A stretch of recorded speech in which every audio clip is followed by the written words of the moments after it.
বাংলাদেশে নবনিযুক্ত ভারতের হাইকমিশনার দীনেশ ত্রিবেদী শুক্রবার বেনাপোল স্থলবন্দর দিয়ে বাংলাদেশের মাটিতে পা রাখেন। এ সময় বাংলাদেশি সাংবাদিকদের দীনেশ ত্রিবেদী বলেন, টেকনোলজি ইনোভেশন যা হচ্ছে তা ভারত বাংলাদেশ মিলেই হচ্ছে। একটা ক্রিকেট দল যদি মিলেমিশে হয় তাহলে কত ভালো হবে। খেলাধুলা, স্বাস্থ্য, শিক্ষা, টেকনোলজি সব মিলেমিশে কাজ করব। এজন্য উভয় পক্ষের সমর্থন থাকতে হবে।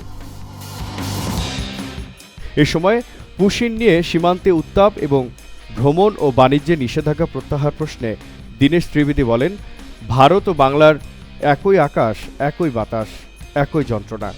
আমরা তো মনে হচ্ছে না আমি বাংলাদেশে এসেছি।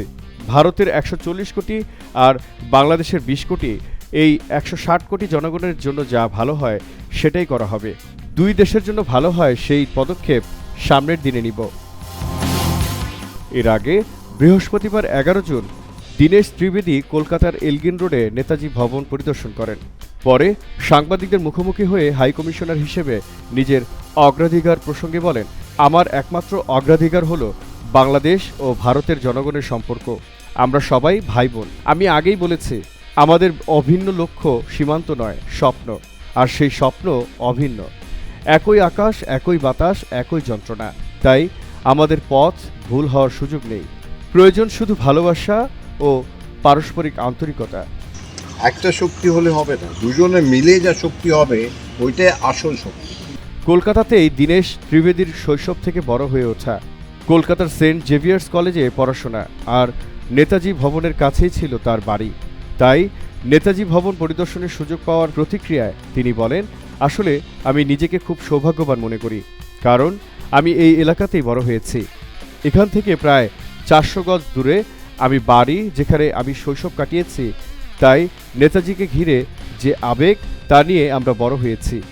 আমরা যে মূল্যবোধগুলো ধারণ করেছি তার জন্য নেতাজির প্রতি কৃতজ্ঞ। আমার জন্য এর চেয়ে ভালো আর কিছু হতে পারে না।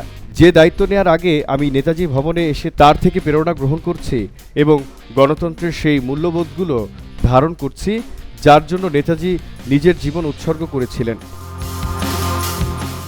তিনি বলেন, আমি নেতাজির আশীর্বাদ নিয়ে এমন এক দায়িত্ব পালনে যাচ্ছি যা ভারতের প্রধানমন্ত্রী এবং এদেশের জনগণ আমাকে দিয়েছেন। নেতাজি সুভাষচন্দ্র বসুর আশীর্বাদ, ভারতের মানুষের শুভকামনা এবং বাংলাদেশের মানুষের সমর্থন আমাকে সাহায্য করবে, যাতে আমরা একসঙ্গে এগিয়ে যেতে পারি এবং আমাদের লক্ষ্য অর্জনে সফল হতে পারি। একে অপরের মঙ্গল কামনা করার চেয়ে ভালো আর কিছু হতে পারে না।